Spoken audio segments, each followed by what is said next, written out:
Assalamualaikum warahmatullahi wabarakatuh. Selamat datang pada mata kuliah Cyber Law.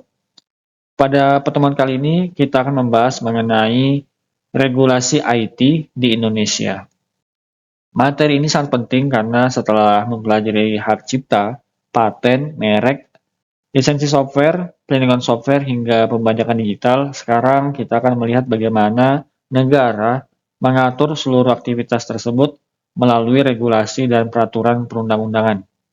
Sebagai mahasiswa IT, teman-teman perlu memahami bahwa teknologi tidak berdiri sendiri.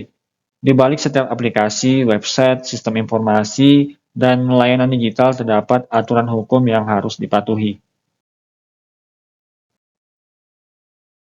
Ada 3 poin yang akan saya bahas pada kesempatan kali ini. Yang pertama tentang pengantar dan urgensi regulasi teknologi informasi. Kedua, struktur hukum cyber dan perlindungan kekayaan intelektual.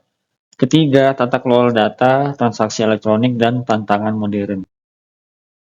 Kita langsung ke poin pertama, yaitu pengantar dan urgensi regulasi teknologi informasi. Teknologi memberikan banyak manfaat bagi kehidupan manusia, namun semakin besar manfaat suatu teknologi, semakin besar pula potensi penyalahgunaannya. Internet memudahkan komunikasi, tetapi juga membuka peluang penyebaran hoax. Teknologi digital memudahkan transaksi, tetapi juga membuka peluang penipuan online. Software membantu produktivitas, tetapi juga dapat dibajak dan disalahgunakan. Karena itulah negara perlu hadir melalui regulasi untuk menjaga keseimbangan antara kebebasan menggunakan teknologi dan perlindungan terhadap masyarakat. Regulasi IT pada dasarnya merupakan aturan yang mengatur bagaimana teknologi digunakan secara bertanggung jawab. Tujuannya bukan untuk membatasi inovasi, sebaliknya, regulasi justru memberikan kepastian hukum sehingga masyarakat dan pelaku industri dapat menggunakan teknologi dengan aman. Tanpa regulasi, akan sulit menentukan siapa yang bertanggung jawab ketika terjadi pelanggaran di ruang digital. Indonesia memiliki berbagai regulasi yang berkaitan dengan teknologi informasi, mulai dari UU ITE, UU Hak Cipta, UU Merek, hingga UU Pelindungan Data Pribadi atau PDP. Setiap regulasi memiliki fungsi yang berbeda tetapi saling melengkapi. UU ITE mengatur aktivitas elektronik. UU Hak Cipta melindungi karya digital. UU Merek melindungi identitas bisnis dan produk. Sedangkan UU PDP melindungi data pribadi masyarakat. Poin berikutnya, struktur hukum cyber dan pelindungan kekayaan intelektual. UU ITE merupakan salah satu regulasi yang paling dikenal dalam dunia digital Indonesia. UU ini mengatur berbagai aspek transaksi elektronik, dokumen elektronik, hingga aktivitas di internet. Dalam praktiknya, banyak kasus hukum yang melibatkan media sosial, transaksi online, maupun aktivitas digital lainnya menggunakan UU ITE sebagai dasar hukum.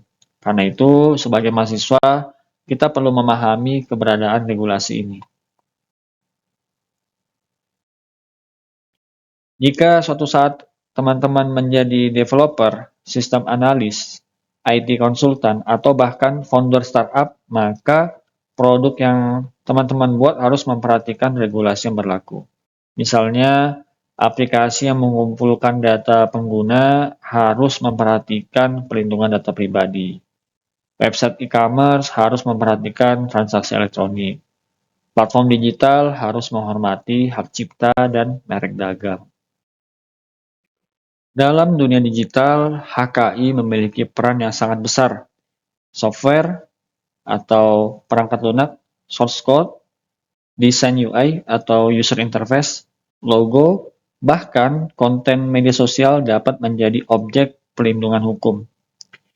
Tanpa perlindungan tersebut, inovasi akan sulit berkembang karena karya dapat dengan mudah disalin dan digunakan oleh pihak lain. Poin ketiga, tata kelola data, transaksi elektronik, dan tantangan modern. Saat ini, data sering disebut sebagai aset paling berharga di era digital. Banyak perusahaan teknologi membangun bisnis berdasarkan data pengguna. Karena itu, perlindungan data pribadi menjadi isu yang sangat penting. Kebocoran data bukan hanya masalah teknis, tetapi juga masalah hukum, etika, dan kepercayaan publik. Tantangan regulasi saat ini semakin kompleks. Teknologi seperti AI, deepfake, blockchain, cryptocurrency, cloud computing, dan metaverse berkembang sangat cepat. Seringkali hukum membutuhkan waktu lebih lama untuk beradaptasi dibandingkan perkembangan teknologi. Inilah yang membuat cyber law menjadi bidang yang terus berkembang hingga saat ini. Mari kita lihat studi kasus sederhana ketika sebuah aplikasi mengumpulkan data pengguna tanpa memberikan informasi yang jelas. Muncul pertanyaan mengenai hak pengguna dan tanggung jawab pengembang. Kasus seperti ini semakin sering terjadi dan menjadi salah satu alasan pentingnya regulasi perlindungan data pribadi. Sebagai calon developer, teman-teman memiliki tanggung jawab yang besar. Tidak cukup hanya membuat aplikasi yang berjalan dengan baik, teman-teman juga harus memastikan bahwa aplikasi tersebut aman, etis, dan sesuai dengan regulasi yang berlaku. Inilah yang membedakan developer profesional dengan programmer yang hanya fokus pada aspek teknis. Tugas pertemuan 12, analisis regulasi IT di Indonesia. Pilih salah satu regulasi, misalnya UU ITE, UU Hak Cipta, UU Merek, atau UU PDP. Kemudian analisis tujuan regulasinya, ruang lingkup regulasi, relevansi dengan dunia IT, dan contoh penerapannya dalam kehidupan digital.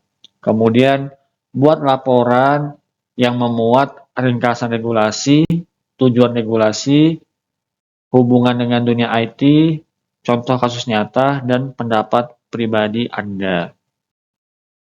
Tugas dibuat dengan format PDF atau dokumen, terdiri dari 3 sampai 5 halaman maksimal, dikerjakan secara individu, sertakan minimal 1 sumber resmi, contoh kasus nyata, dan analisis menggunakan bahasa sendiri. Sebagai penutup, regulasi IT merupakan fondasi penting dalam dunia digital. Teknologi yang berkembang tanpa aturan dapat menimbulkan berbagai risiko, sedangkan regulasi yang tepat dapat menciptakan ekosistem digital yang aman, adil, dan berkelanjutan. Sebagai mahasiswa teknik informatika, memahami regulasi bukan hanya untuk lulus mata kuliah cyber law, tetapi juga sebagai bekal menjadi profesional IT yang bertanggung jawab. Baik, itu saja. Terima kasih yang sudah menyaksikan sampai selesai. Semoga bermanfaat. Sampai jumpa pada pertemuan selanjutnya. Wassalamualaikum warahmatullahi wabarakatuh.